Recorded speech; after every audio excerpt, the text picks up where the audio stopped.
Hello, hello, hello. Good morning. 5 point if you're having a good day so far.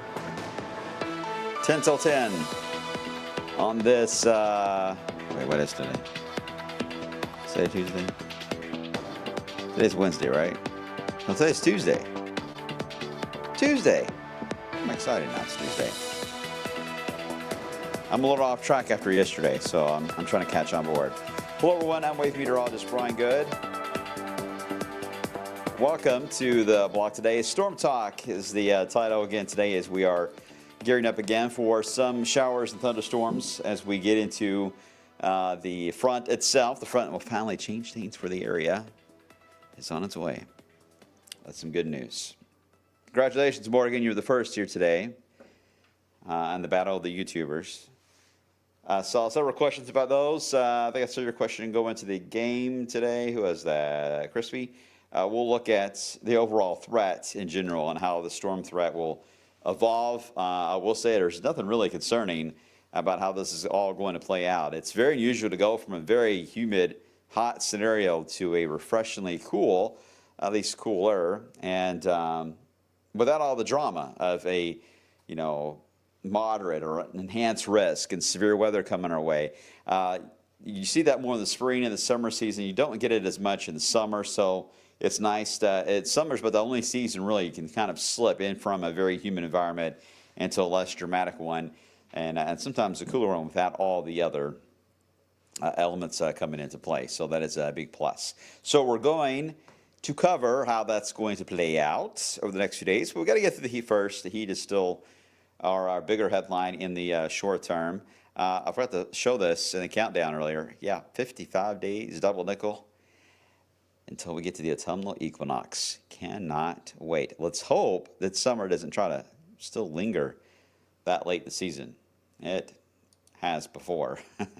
Okay, so where do we go from here? Well, obviously, it's all about the heat.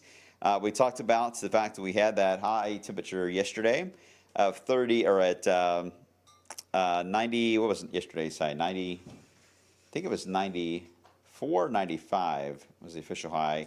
I lost track. Tawana may know. I know she's on here. 31 days, though, is where we are for the count for the year.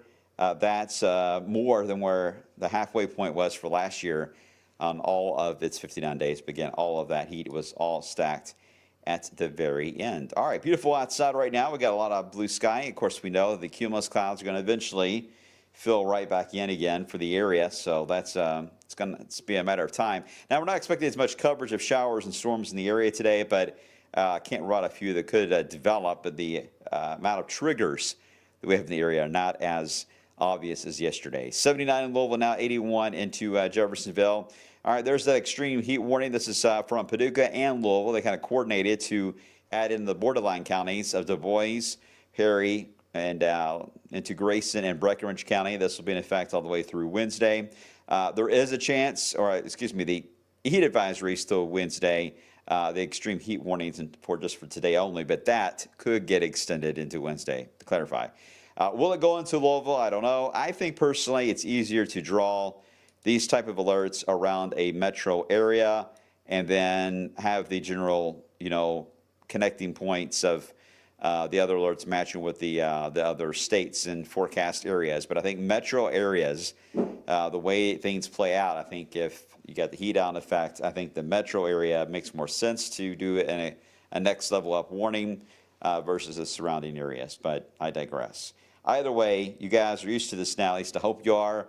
Take those precautions seriously, and we'll keep you updated on the numbers. I think overall, a lot of these numbers, especially the air temperatures, have been underperforming here lately, just because of the amount of moisture still on the ground is up there enough to prevent a huge drying out. We are drying out each day, but not as fast as what the models think it is. So that is a big player on how the two are overlapping.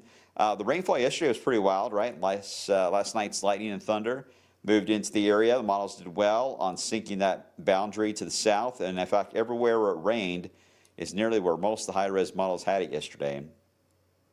So some of you got some beneficial rainfall, mainly in central and southern Kentucky, in E-Town, Hodgenville, all the way down into Hart County. Even Grayson County got a good 1.5 to 2 inches. In Louisville, it's mainly the southeast part of the county and parts of downtown and the western side of the city as you get toward, say, a little closer to the split of the Watterson and I-64 into the Sherman Bridge area, and then get into the Dobbs, and then certainly into Harrison County. But there's some spots there in Louisville. I got 0.47, something like that. 0.48 is what I got on rainfall. So I didn't get a ton of rain. Got some. I'm not complaining. And then areas northeast Jefferson County, kind of the same ordeal. Indiana, well, you didn't get as much. Seymour, all the way down to the western side of Jefferson County, Indiana, you got the least amount into wave country. All right, we've got some clouds around the area today. If there's any type of isolated storms today, they will be where we call the differential heating areas, where you're going from cloudy to sunny, perhaps the bluegrass area, Kentucky. You may get a couple of pop-ups that may develop there later on today. Otherwise, we don't really have much of a trigger until the front moves in. And the front is still up here to the north, very ragged looking front as well. And I think overall, it's going to be producing several different boundaries in the next 24 hours, especially across Missouri. It'll be a little more active there in the Show Me State. It's going to be hard to get all of this to be a completely full front of showers and thunderstorms. If you're expecting that for it to slide down to get us to the cooler weather, it's likely not going to happen. It will be very blotchy on how this is going to evolve with different little complexes of rain and thunder. So there is a chance, and I'm going to just state it now, there is a chance that some of you are going to get through this front with zero, not a drop of rain will fall. So be aware of that, all right? Be excited if you get some, because we need a little bit more, but don't be surprised if you end up being missed completely out of the rain.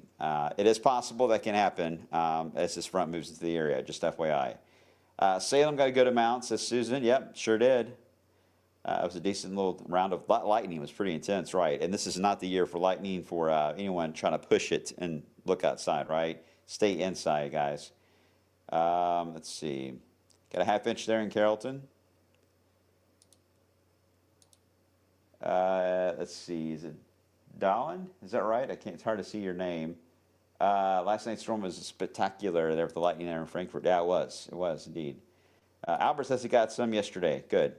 All right, so you got a decent amount, and honestly, you may have had your highest amount for the week. I don't know how much is really going to fall here with this front, but it is our next chance. As far as the moisture goes, there is enough for thunderstorms to feed on, but even when you look at the front to the north, it's hard to pick it out, isn't it? It's very ragged here on its moisture pooling ahead of the front itself. Unlike when it was like in Chicago, when it was pretty obvious where the front was, this one not as obvious. In fact, we have higher amounts of moisture closer to us, which is why we have the excessive or the extreme heat warnings that are out. So as far as your severe risk goes, it'll be mainly found to the north. That's where your wind energy is. The wind energy counts more than anything. Yeah, you got your fuel, but you got to have the shear. And they got the shear up there across the northern plains still. Tomorrow, there's a weak amount of shear that does settle with the fronts. There is a marginal risk that comes down to the Ohio River, but again, a couple storms could take advantage of that. Most will not. So I do not see this being a huge ordeal or an alert day type of setup with thunderstorms. So this hopefully will come through quietly. Here's our high-res model showing the rest of the day today. Again, isolated coverage possible, otherwise heat, highs in low to mid-90s, heat index over 105. We get into tomorrow, here comes that complex of storms that will be moving out of Missouri. The only thing to watch here is if it produces an outflow boundary, that could push further east than what is indicated, and that could fire up some storms in around West Kentucky and West Indiana during the nighttime hours for Wednesday night into Thursday. Right now, that chance is pretty low given the time of day. We don't have as much fuel. Most of the fuel is red, not gold, in advance of it. So we'll see how that plays out. But the storyline I've been seeing on several models where it tries to do that. And then on Thursday, there it is. There's the front. And we got gold across central Kentucky. But will it take advantage of that and fire? Some of the models do and some don't. Let's give another day and look at that. We'll fine-tune that outlook for thunderstorm potential. But right now, nothing alarming is showing up. That is a good thing. This front should move on through. It will then dry out and get ready for a windy setup as we head into the day on Friday. And even parts of Saturday will be windy. Lower 80s with that breeze outside. It will feel more like the upper 70s for the daytime highs and lows at night in the 60s, lower 60s. I think a lot of you will be in the 50s for overnight lows. So, yeah, what a change. And what a night Friday night will be and Saturday night will be as well. So, everyone's going to love how this is going to play out for us. We get into next week. We have a few interruptions. We got a little bit of rain. I'll try to sneak in here on Sunday, but in general, I think we'll be in fine shape for next week there. Myra, what time do you need to? You're good. You sure? Okay, Myra and Cyrus. Yeah. Everyone's type hi to Myra in the chat and say hello. She's standing by for her report. I always go late into her time slot, so I got to rush here. So you see the 10-day again. Overall, 80s more than 90s. That's good. We're not dealing with an intense amount of heat. So I think as far as the heat that we're in now and have been going through, we're going to get a break. I don't see it surging back in anytime soon. In fact, if anything, there are additional surges that keep wanting to show up. I told you guys that I would try to show you all some of the data for the longer term. Let's just see. What do I got here? What do I got? Well, this is the basic one. Let me come back. I don't want to show you that one yet. Just close your eyes. I'm sure you didn't see that. All right, this is the new Euro long range for the upper air pattern as we get into the middle of August. And I think the theme is the same here, and that's why I like looking at this. High pressure bubble to the west, the Bermuda high to the east, and we keep seeing this weakness that happens in between, and because of that, we keep getting these interruptions. These storm systems keep wanting to move in and dive into the area and cause these cool blasts of air. So at times, you're going to see these heat blasts, if you will, these ridges out to the west, they'll build more east. That's how we get our days in the 90s. But then they get pushed back to the east, and this one gets pushed back a little more to the east as well. So there's kind of like a back and forth that is happening, but the dip in the jet, which has been here since the winter time, is still there.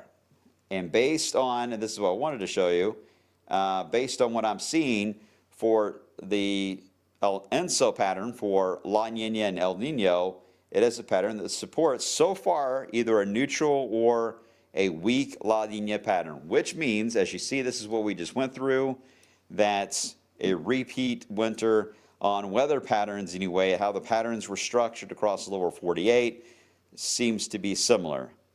So this could be, the way it's trending on paper, another similar winter. But it all depends on really the polar vortex and how does it stretch and how does it get displaced. But it's likely to be displaced. We talked about it's unlikely to be stuck at the North Pole for a very long period of time this winter. I think it's going to be moving around.